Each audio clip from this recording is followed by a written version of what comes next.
Hindi po namin layunin na pag-awayin ng mga tao. Sa mga sandaling hindi mapipigilan ang silakbo ng damdamin, humihingi po kami ng pag-unawa at pasensya. Hangad lang po namin magserbisyo at tuldukan ang mga suliranin ng pangkaraniwang Pilipino. Maraming salamat po. Face to face, sinong sisimangon? Face to face, sinong ngingiti? Face to face, inyong bangayan? Face to face, huwag mong talikuran, harapin mo face to face. Woo! Yes! Isang mas malakas sa palakpakan! Magpapatalo ba kayo? Mas handa na ba kayo? Magpapatalo ba kayo? Magpapatalo ba kayo? Tama na. Okay, Go! anyway, ito na nga. Kasama na sa buhay ang mga problema pero paggagaanin natin yan. Dahil dito, ano mang gusto, sosolusyonan, Face to face, harapan! Grabe pagkaharap mo sa akin, ngiti-ngiti. Iba talaga, anak ko. Iba talaga pag ikaw kaharap ko, Dok. Ganun ba yun? Yes, oh. Pero eto pong muli, ang punchline na taga-Buyo, Donita Knows, at kasama ang guest co-host natin today na isang doktor at content creator, Doc Dex Makalintan. Thank you po sa inyo lahat at thank you po, Donita. Maraming salamat. Nandito rin syempre ang mga always prepared sa mga opinyong on point, ang mga Sausawero at Sausawera.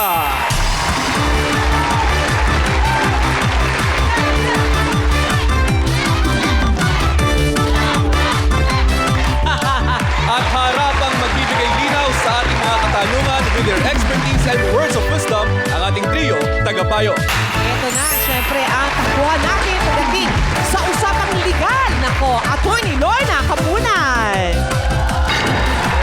O ito na, Donita, ang ating gabay pagdating sa usapang pag-ibig. Ayan. Dr. Love, Dr. Brother June Banag.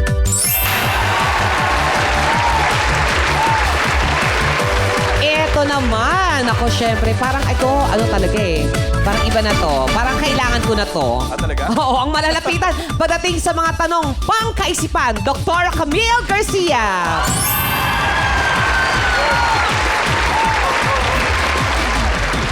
Ito na ang mamamagitan sa anumang alitan. Ang batikang broadcaster, Corina Sanchez Rojas. Ate Corin! Face to face, sinong sisimangon? Face to face, sinong ngingiti? Face to face, inyong bangayan? Face to face, huwag mong talikuran. Tama na. Kulang. Hindi lang batikang broadcaster, kung hindi pambansang referee. Ayan. Teka muna, bakit ka nandyan? Bakit ka nandyan sa kanan? Kailangan ibalansin natin ang buhay minsan, di ba, Ate Corinne? ganon. Oo. Parang medyo nag-iba, no? Oo, Nag-iba. medyo malinis ako ngayon, puti, busila. Matagumpay ang pagpapanggap. Okay. So, maraming salamat kay Donita, kay Doc Dex at Harapang Tagapayo. Magandang hapon po, mga kapatid. Bawat harapan, hindi natin uurungan dito sa Face to Face Harapan! Eto na. Tag-ulan na po. Ayan, tag-ulan na naman. Ang dami na namang bagyo ang bumabayo sa buong Pilipinas. At itong kaso na ating tatalakayin today ay may kinalaman sa tulo. Ayun. At sandali lang. Opo, tulo sa bubong. Yun naman pala. Tulo sa bubong. Malinaw. Alam niyo, palitan niyo nga lahat ng mga tao dito kasi iba ang pag-iisip. Bakit ganon? Pinabahan ako dun, ha? Oo, iba ang pag-iisip nila. Palangganang pansahod sa tubig ulan ay isa sa mga essentials sa mga panahon ngayon. Hindi na rin po sapat. Mistulang may indoor waterfalls na ang kanilang mga bahay kapag malakas ang ulan. Ito ngayon ang SISTE, di ba? Ito ngayon ang ating issue today. Ayaw ipagawa ng kanyang landlady, yung nagpapaupa, ang sira-sira na kanyang inuupahan. Ayon. Gusto na lang daw, palayasin na lang siya kesa ipagawa niya yung mga tulo sa bubong. Yon ngayon ang kanilang pinagkakagalitan. Sino ang may katwiran. Yung landlady o yung nangungupahan. Ang kwento niyan dito sa Patigasan sa Paupahan. Room for rent ba ang hanap mo? Pero, paano kung ang inupahan mo sira na at nakakaperwisyo? Sira po yung kisame.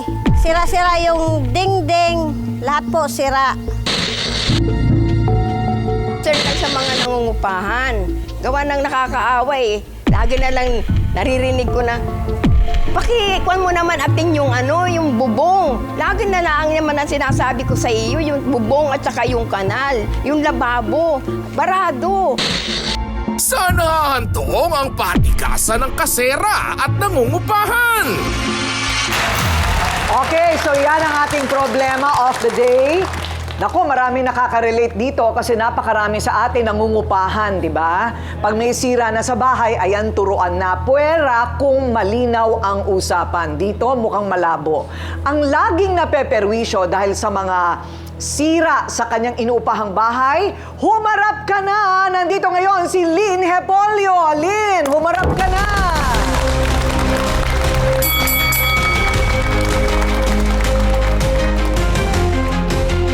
Ayan, Lynn, welcome! Anong problema mo? Problema ko po yung landlady ko kasi hindi inaayos niya yung bubong ng inupahan ko. Kaya nandito kami ngayon, maghaharap para malaman kung sino ang may katuwiran. Ano bang sabi niya sa inyo? Ikaw dapat ang magpagawa. Hindi po. Ang sabi niya, magbayad ka sa akin. Tapos kung magbayad ka sa akin, saka ko na ipapagawa. Bayad ako ng bayad, din niya ginagawa. So, ibang usapan yun, ha? Akala ko nagtuturuan kayo sino magbabayad. Ibig mo sabihin, nagbabayad ka na, hindi pa rin niya pinapagawa? Nagbabayad po ako. Eksakto. Sobrang-sobra pa sa... Ay! Bayad ko. Teka, magkano nang nabigay? Magkano daw magpagawa ng bubong? Di ko alam, ma'am, kasi siya ang nakakalam. Siya may-ari. Ako nagbabayad lang. Magkano nga binibigay mo sa kanya? 2,000 po. Ay! Ang laki! Maghintay lang daw ako. Kung hindi ako makapaghintay, alis na lang daw ako. Ay! Yun ang sabi niya. Pinapalayas Opo. ka. Ang sabi ko naman sa kanya, bakit mo ko paalisin? Nga may down payment pa ako dyan. At saka sana kung makakakuha ng pang-down sa iba. Nga wala akong trabaho. Yung asawa kong trabaho, construction. Okay. Kulang pa po sa panggastos. Teka muna, construction yung asawa mo. Ba't di nyo nalang pagawa sa asawa mo? Hindi na. Diba? Hindi po, ma'am. Wala sa usapan, ma'am, namin. Wala sa usapan. Wala sa usapan.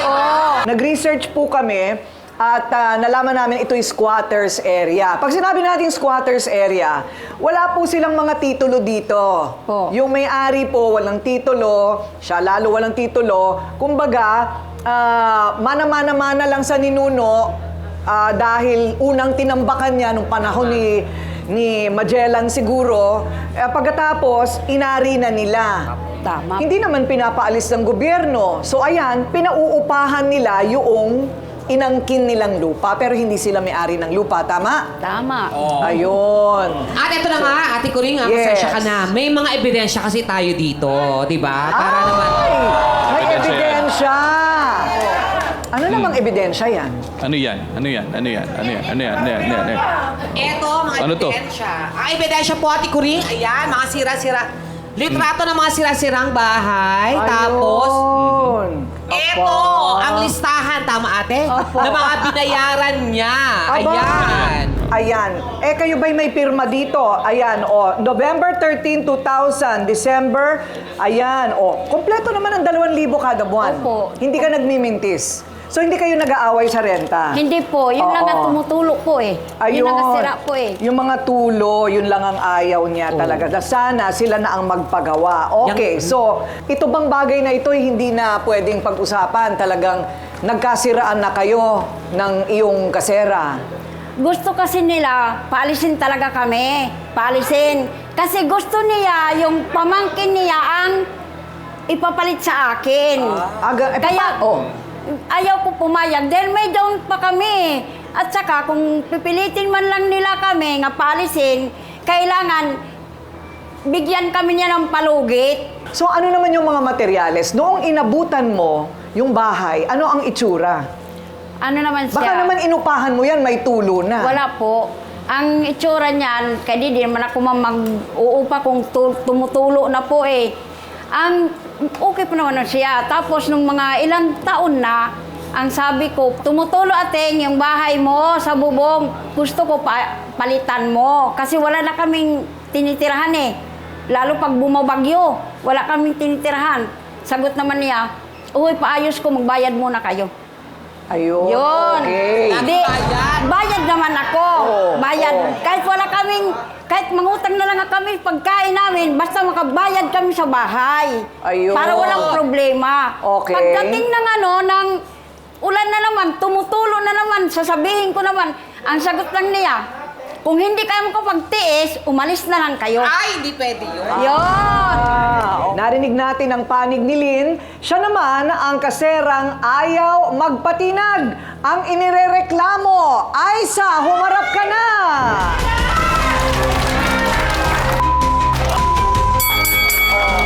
Ayan, nakarating na tayo dito. Sa Okay. gusto mong mangyari. Sabi ko sa'yo, nagbabayad ka nga, dagdagan mo ng 500, yung bayad mo para may pagawa yung bubog mo, hindi ko sinabing hindi ka nagbabayad. Ikaw ang... Sunod ka ng singil, hindi ka nasunod sa usapan. Ano sabi mo dito, nagbabayad Diba? ka? At Oo, sabi ko sa'yo, nagbabayad ako. Nandyan ang dagdagan receipt mo mo. ng 500, yung upa mo, gawin mo 2,500. Willing ka, kunwari, sabihin ni Lynn na, babayad ako ng 2,500, hindi mo patitirahin ng pamangkin mo doon. Hindi, kasi ang gusto niya pong mangyari, yung hindi ko siya paalisin. Ganun pa rin po yung upa niya, 2,000. Sa panahon ngayon, wala nang 2,000 na bayad. Alam mo ba yun? Di ba? Di ba? Na nagsabi ko, dadagdag ako, paayos muna yung bubong. Okay, habang sila'y nagbabangayan, ako po ay isang aparisyong nagsasabing magbabalik ang Face to Face Harapan! Been more face to face.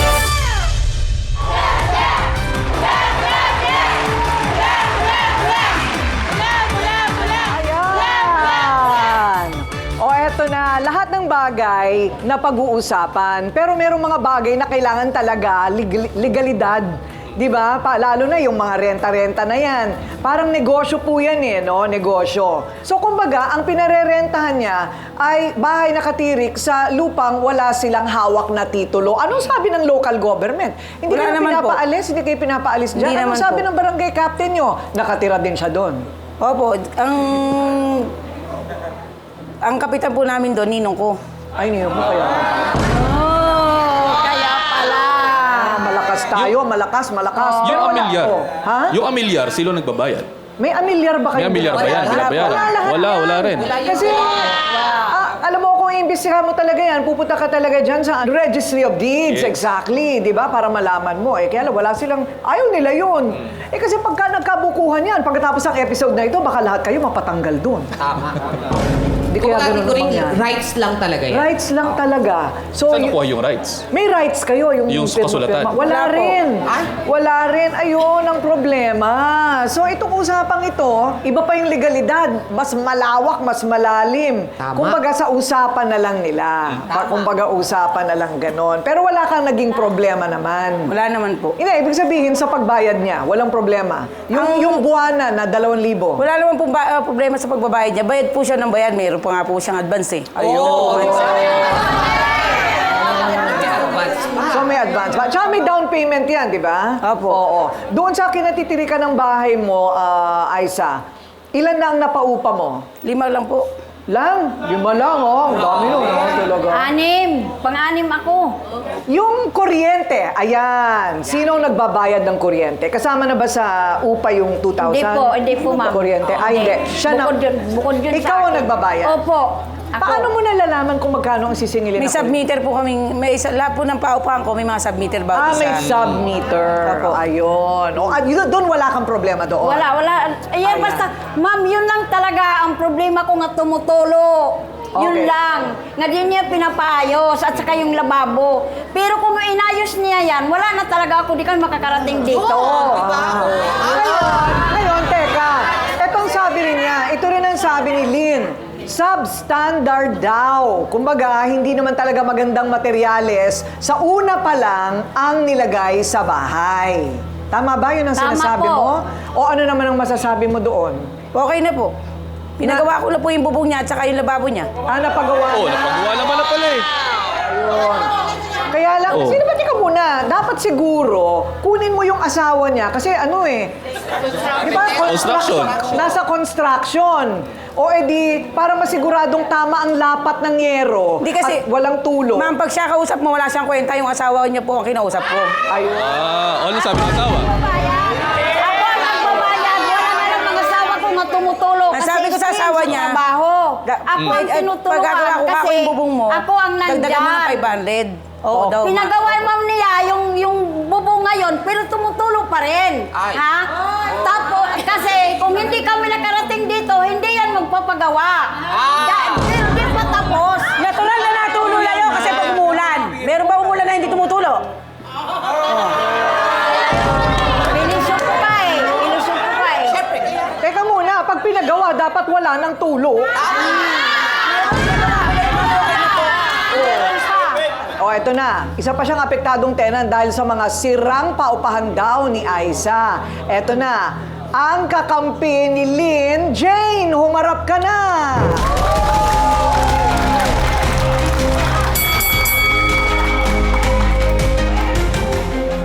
Okay, so doon ka rin nakatira, Jane. Opo. Ikaw yung isa sa 6. 6 ba 5? Anim. 6 kayo. O, ano naman ang problema mo, Jane? Yung sa may kanal ho, punong-puno na ho, ayaw palinisan. Kanal. Opo. Saan ba yung kanal? Lahat kayo apektado? Sa ano, gilid ho ng paupahan. Sa gilid ng paupahan. Katabi lang ho. Hindi, pero kanino galing yung kalat ng kanal? Baka sa inyo rin. Hindi ho, kasi lahat ho, doon dumadaan. Alam nyo, para sa akin, bakit hindi kayo lahat kumuha kayo ng walis at lahat kayo maglinis? Di ba pwede yun? Kasi ma'am, may karinderya ako, ma'am. Meron akong mga, kakaprasong kainan na, lutuan ng pagkain. Doon yung naghugas po kami ng plato. Doon po umaagos. Hindi mo sinasabi sa cellophane, may harang yun. Parang napunta sa cellophane. Walang harang doon yung panbandban sa amin. Okay, Yung so... agusan pag naghuhugas ng plato yung mga tauhan ko, doon po umaagos. Kumbaga, parang nai-stack yung ng kanal niya. Pero pinapalinis ko po yun. Oo, palinis mo naman pala eh. So, may negosyo pala siya. May negosyo siya na nakakadagdag doon sa tambak doon. Opo. Anong matatambak doon? Mga ulam-ulam na natira, gano'n? Hindi mga, po, yung parang sebo po ng yun, ng hinugasan.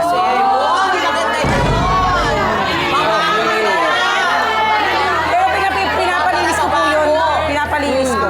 Okay. Maartinan po talaga yung mga borders ko kasi feeling mamaya yaman. Hoy, kung mayaman kami, di kami mag-uupa sa ganyan. Di namin kaya. Okay, habang sila'y nagbabangayan, meron pang issue ng aso, ha? Hindi pa ninyo alam ang issue ng aso. Yung aso, pag-uusapan natin sa pagbabalik ng Face to Face Harapan! Been more face to face.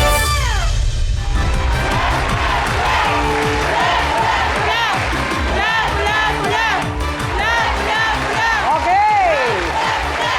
Eto naman.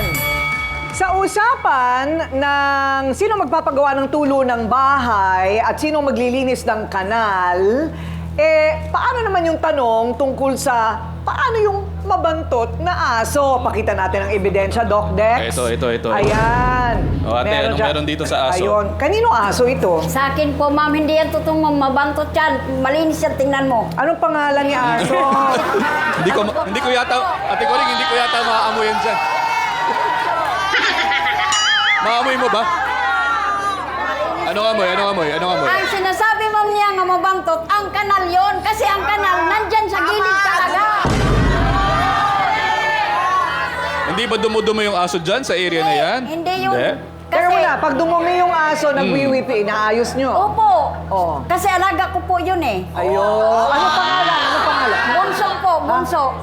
Bunso.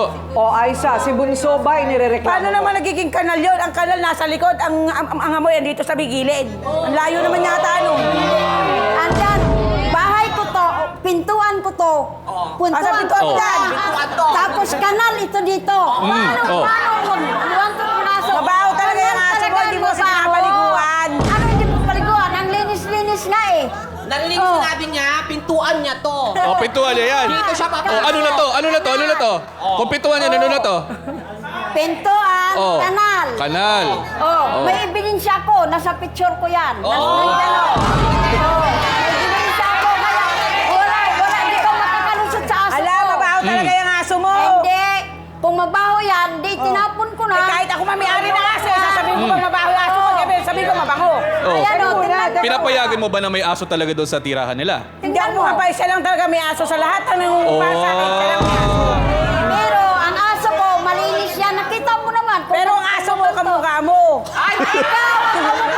Kamukha ka ng kanal mo! Kasi ikaw, kung anong mukha ng kanal, mukha mo rin! Mukha mo! Kung may kakampi si Lynn, may kakampi din si Aiza. Tawagin na nga natin sinasabi mong gustong rumenta ng bahay mo, si Rowena. Humarap ka na!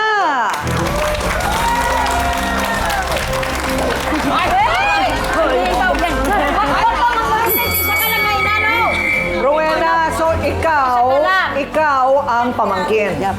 So, teka muna. So, totoo ba yung hinala nila na ikaw kasi ang gustong tumira doon? Opo, kasi po kasama niya po ako sa bahay na titinda po sa karinderya. Ayo, kayo ang magkatuwang po ako. magkatulong.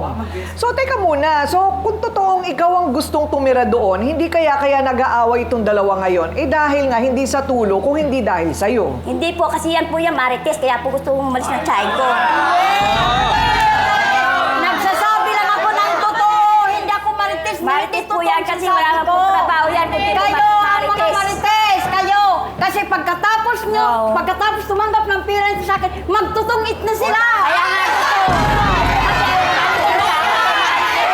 Wala kayong ginagawa ko pinagtutuda. Wala.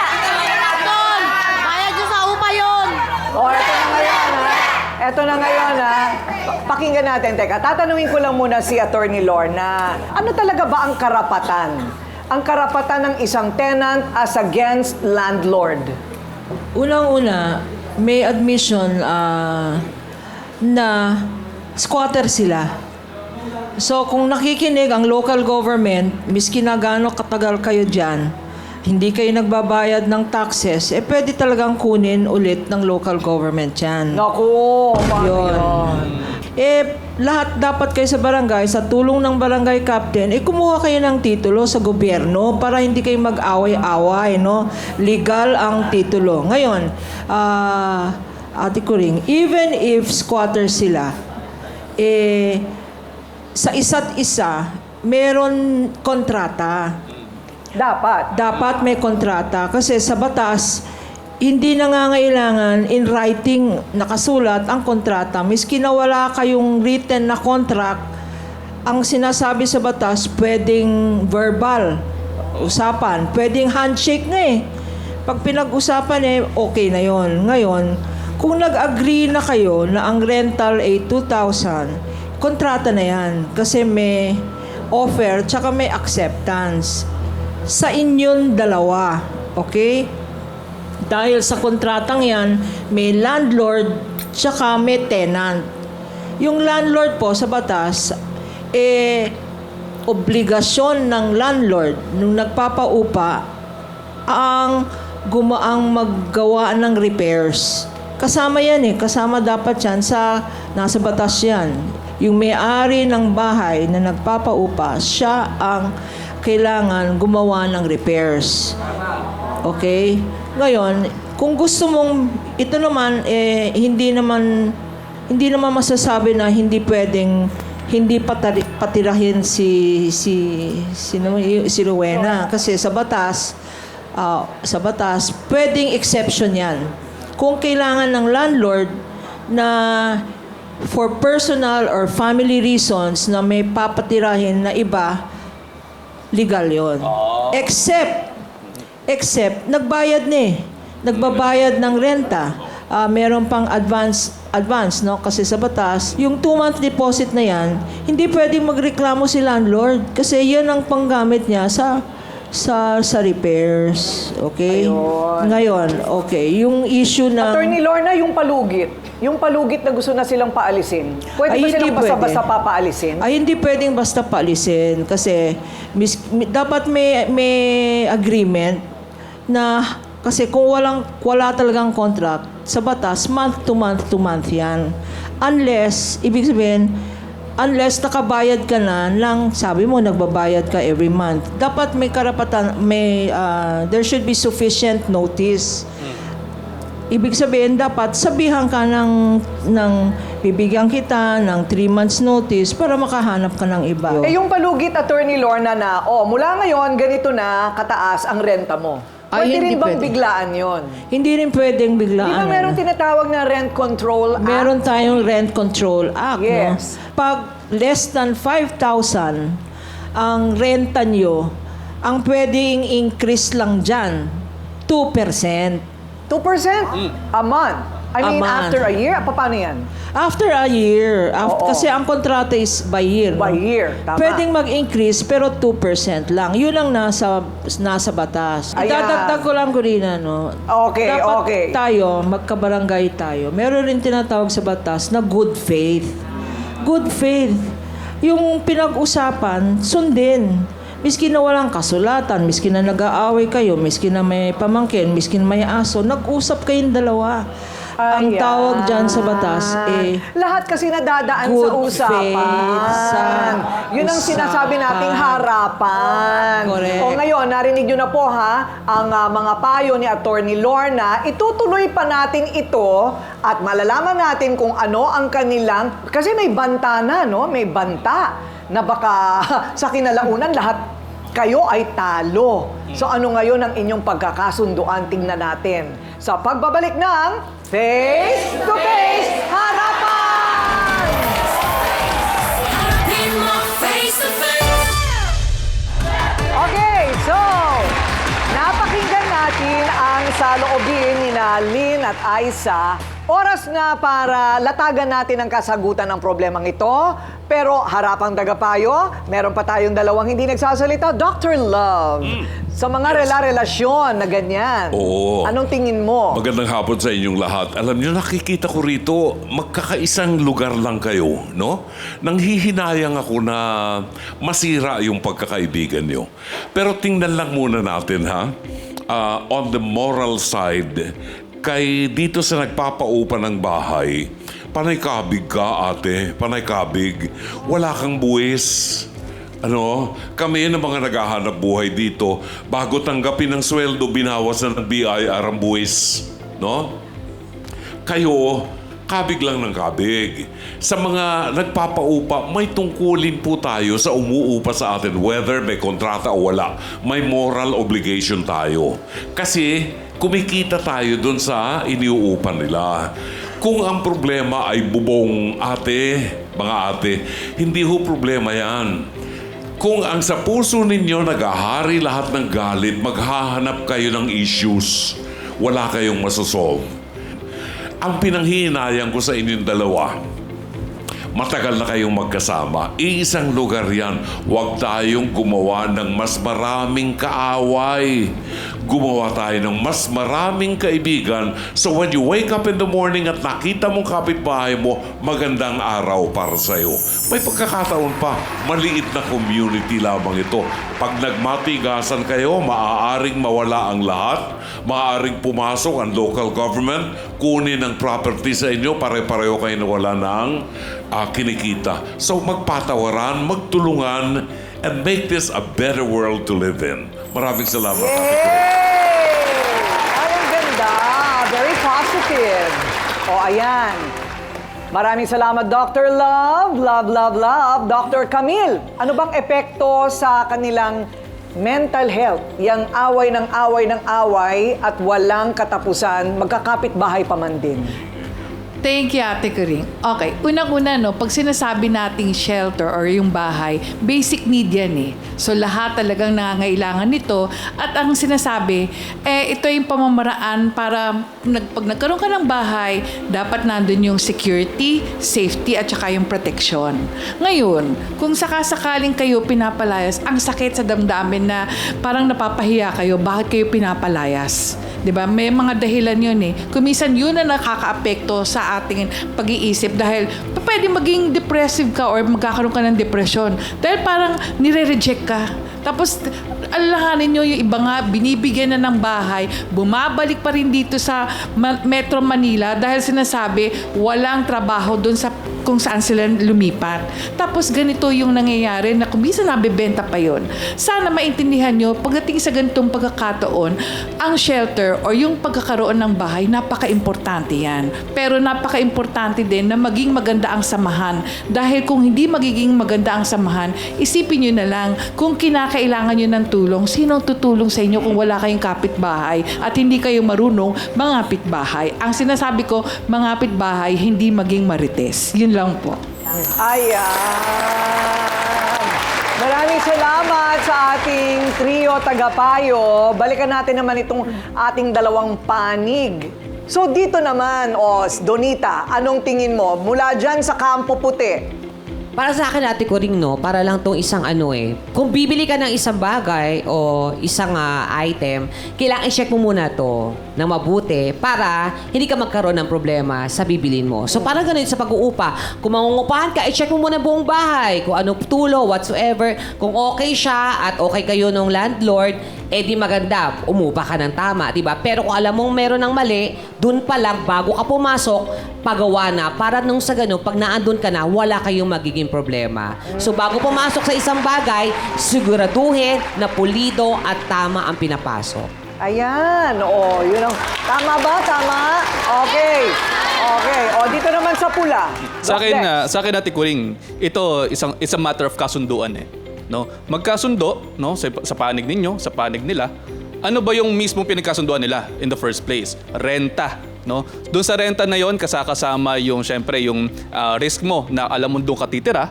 Sabi nga ni Donita, naniniwala rin ako doon na tama, check mo muna yung lugar, would it be conducive for you sa pangangailangan mo noon? At saka syempre, tama rin, no? I'll take it from our mga tagapayo. Komunidad to eh, Ate Kuring. Ako rin nanirahan din ako ng matagal sa pag-upa. At kapag hindi maganda yung mga naririnig mo sa bawat panig, sa bawat lugar, masakit sa tenga. At ito ay makaka-apekto din sa iyong mental health. So kinakailangan, para sa akin, magkasundo ang kalahatan. Ito ba ay para sa inyong tirahan? Ito ba ay para sa inyong kabuhayan? O ito ba ay para sa kaayusan ng iyong komunidad? Ayun, okay. Agree naman kayo. Okay. So, ang tanong, Lynn, talaga bang gusto mo pang, alam mo, nangyari na sa akin yan, yung inuupahan ko ay isang bruha. No? So, ang ginawa ko, nilayasan ko na lang siya. Kaysa gumigising ako nakasimangot at parati akong nakabusangot at naiirita, di kapag hindi maayos kausap, bakit mo papahihirapan ang buhay mo? Humanap ka na. Ang hinihingi ko lang sa kanya noon, palugit. Opo. Na ayaw pang ibigay, buti kinausap ko yung asawa. Yun ang kinausap ko, matino. Binigyan ako ng palugit, humanap ng bagong lugar. So, ang tanong sa'yo, ano ang desisyon mo? Ikaw naman, Aiza, pagbibigyan mo ba siya? Pwede ba kayong magkasundo? Kasi malinaw, gusto mo nang patirahin si Rowena doon. Pero ano naman ang concession ng pakikipagkapwa-tao para mabigyan naman ng oras, panahon, itong si Lynn na parati namang nagbabayad ng tama. Yon. Ano kaya ang magiging ending nito sa pagbabalik ng Face to Face Harapan? Face to face.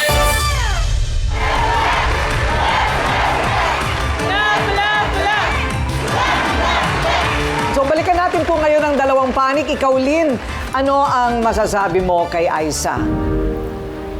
Pag inayos mo lahat ang problema ko sa bahay mo, sanda ako magdagdag ng upa.